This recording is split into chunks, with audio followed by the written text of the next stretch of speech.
ভাইরাসজনিত hepatitis যে অঙ্গকে আক্রান্ত করে তার নাম কি?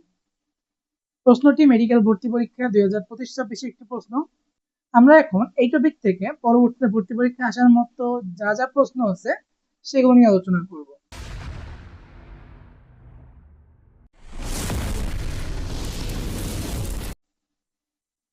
তো এটা হচ্ছে আমাদের জীববিজ্ঞান প্রথম পত্রে অণুজীব অধ্যায়ের একটা প্রশ্ন এবং টপিকটা হচ্ছে ভাইরাল হেপাটাইটিস।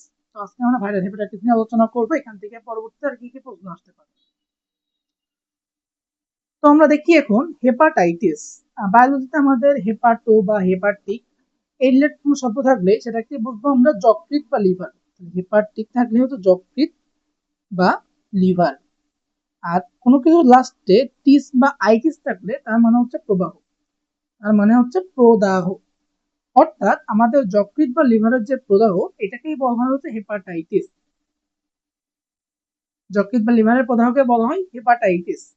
তো এই যে হেপাটাইটিস, এটা যে ভাইরাসের জন্য হয় হেপাটাইটিস ভাইরাস। হেপাটাইটিস ভাইরাসের আমাদের 5টা প্রকারভেদ আছে। Hepatitis A, B, C, D, E. এর মধ্যে হেপাটাইটিস যে আমাদের এ, সি, ডি, ই এই 4টা ভাইরাস হচ্ছে আরএনএ ভাইরাস এবং একমাত্র হেপাটাইটিস বি ভাইরাস এটা হচ্ছে আমাদের ডিএনএ ভাইরাস। তো প্রত্যেকে আলাদা আলাদা নাম আছে, শক্তিকাল আছে, এটা আমাদের পরীক্ষার জন্য ইম্পর্টেন্ট। সবগুলোর জন্য নাম এবং শক্তিকাল। হেপাটাইটিস এটাকে বলি আমরা এন্টেরো ভাইরাস। হেপাটাইটিস এ, এ থেকে এন্টেরো, যিনি মনে রাখতে পারো এ থেকে এন্টেরো। হেপাটাইটিস বিটা কি বললাম আমরা? বিটাকে বললাম হচ্ছে ডিএনএ ভাইরাস। বি হচ্ছে ডিএনএ ভাইরাস, বিটার নাম হবে হচ্ছে হেপা ডিএনএ ভাইরাস। বি এর নাম কি? হেপা ডিএনএ ভাইরাস। হেপাটাইটিস সি এটার নাম হচ্ছে ফ্লাভি ভাইরাস। ফ্লাভি ভাইরাসের সাথে কিন্তু আমরা পরিচিত আরো অনেকভাবে। সেটা হচ্ছে আমাদের যে ডেঙ্গু জ্বর হয়, ডেঙ্গুটাও কিন্তু ফ্লাভি ভাইরাসের জন্য হয়। এই হেপাটাইটিস সি ভাইরাসটাও এক ধরনের ফ্লাভি ভাইরাস। এরপর আসি আমাদের হেপাটাইটিস ডি ভাইরাস। এই ডি ভাইরাসটাকে বলা হয় ইনকমপ্লিট ভাইরাস বা অসম্পূর্ণ ভাইরাস। এটা কিন্তু হেপাটাইটিস বি ভাইরাস ছাড়া কোনো কাজ করতে পারে না। আর লাস্টে আছে হচ্ছে আমাদের হেপাটাইটিস ই ভাইরাস, যেটাকে বলা হয় ক্যালিসি ভাইরাস। কি বলা হয়? Calici virus. এটা হচ্ছে হেপাটাইটিস ই ভাইরাস। এখন আসি আমরা শক্তিকাল। হেপাটাইটিস এ, এটা যেহেতু সবচেয়ে আগে আছে, শক্তিকাল সবচেয়ে কম হবে। সবচেয়ে কম কতদিন? 14 থেকে 28 দিন। 14 থেকে 28 দিন। আমরা হেপাটাইটিস সি, যেহেতু আমাদের আরএনএ ভাইরাস এরপরে সি ছিল, দুইটাকে আমরা একসাথে মনে রাখবো। দুইটাই হচ্ছে 14 দিন থেকে শুরু। 14 দিন থেকে শুরু। একটা হচ্ছে 14 থেকে 28 দিন, আরেকটা হচ্ছে 14 থেকে 180 দিন। 14 থেকে 180 দিন। হেপাটাইটিস বি ভাইরাসটা হবে হচ্ছে আমাদের 45 থেকে 180 দিন। 45 থেকে 180 দিন। 45 থেকে 180 দিন। আর হেপাটাইটিস এ ভাইরাসটা হচ্ছে 14 থেকে 28 দিন। হেপাটাইটিস বি ভাইরাস হচ্ছে 45 থেকে 180 দিন। সি ভাইরাস 14 থেকে 180 দিন। ডি আর ই দুইটাই আমরা একসাথে মনে রাখবো। দুইটা হচ্ছে 21 দিন থেকে শুরু হবে। ডিও 21 দিন থেকে শুরু, ইও 21 দিন থেকে শুরু। ডি যেহেতু আগে আছে 21 থেকে 49, ই হচ্ছে 21 থেকে 56 দিন। তো এইভাবে কিন্তু ইজিলি আমরা এগুলো সত্যিকার মনে রাখতে পারবো, এবার নাম মনে রাখতে পারবো। এখন আসি আমরা আমরা এই যে ভাইরাস গুলো আমাদের আক্রমণ করে, কিভাবে আক্রমণ করে এবং কোন মাধ্যমে আক্রমণ করে। আমাদের এই যে হেপাটাইটিস এ ভাইরাস আছে এবং হেপাটাইটিস ই ভাইরাস আছে, এই দুটো হচ্ছে পানিবাহিত, অর্থাৎ পানির মাধ্যমে ছড়ায়। দুইটা কি? দুইটা হচ্ছে পানিবাহিত।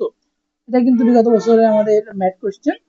Hepatitis A virus, hepatitis E virus দুইটা হচ্ছে পানিবাহিত। হেপাটাইটিস বি এবং সি দুইটা হচ্ছে রক্তের মাধ্যমে ছড়ায়।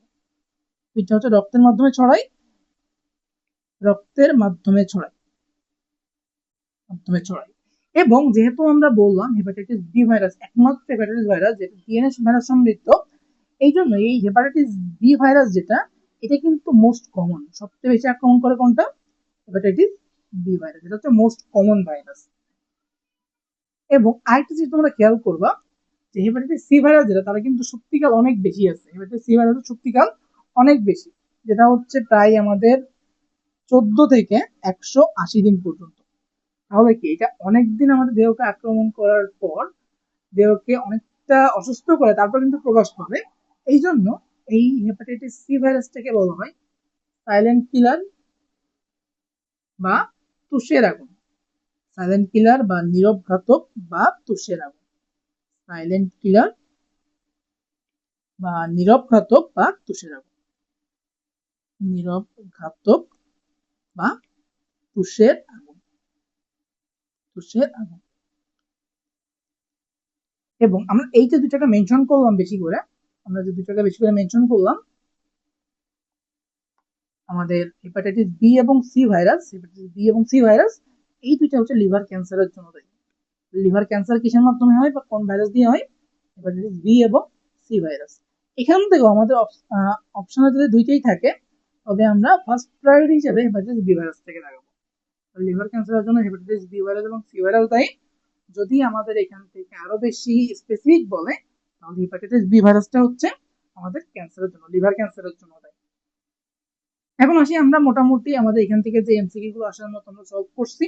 হেপাটাইটিসের জন্য টোটাল আমাদের 4টা ভ্যাকসিন দিতে হয়, যেটা আমরা পেন্টাভ্যালেন্ট হিসেবে টোটাল 4টা ভ্যাকসিন। পেন্টাভ্যালেন্ট হিসেবে 6 জন্মের 6 সপ্তাহ, 6 সপ্তাহ, 10 সপ্তাহ, 14 সপ্তাহ, 6, 10, 14 সপ্তাহ পরে আমরা একটা করে টোটাল 3টা ভ্যাকসিন দিই। এবং এই যে প্রথম ডোজ 6 সপ্তাহ, এটা ঠিক 1 বছর পর আমরা চতুর্থ ডোজটা দিই। এবং সেই যে আমরা দিলাম 1 বছর চতুর্থ ডোজ, এবং তার 5 বছর পর একটা বুস্টার ডোজ দিতে হয়।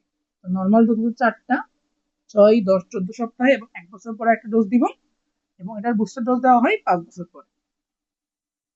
তো মোটামুটি এইটুকুই হচ্ছে আমাদের হেপাটাইটিস টপিক থেকে। এবং আরেকটা কমন কোশ্চেন এখান থেকে আসে, সেটা হচ্ছে হেপাটাইটিস বি ভাইরাস এটা আমরা শনাক্ত করতে পারি। এটা আমাদের কমন টেস্ট দেয় ডাক্তারের কাছে গেলে, যদি আমরা পেট ব্যথা নিয়ে যাই বা লিভারের সমস্যা নিয়ে যাই। কমন টেস্ট হচ্ছে HBsAg, hepatitis B virus surface antigen. এটার মাধ্যমে আমাদের রক্তে হেপাটাইটিস বি ভাইরাস আছে কিনা সেটা শনাক্ত করা যায়, তার অস্তিত্ব প্রমাণ করা যায়।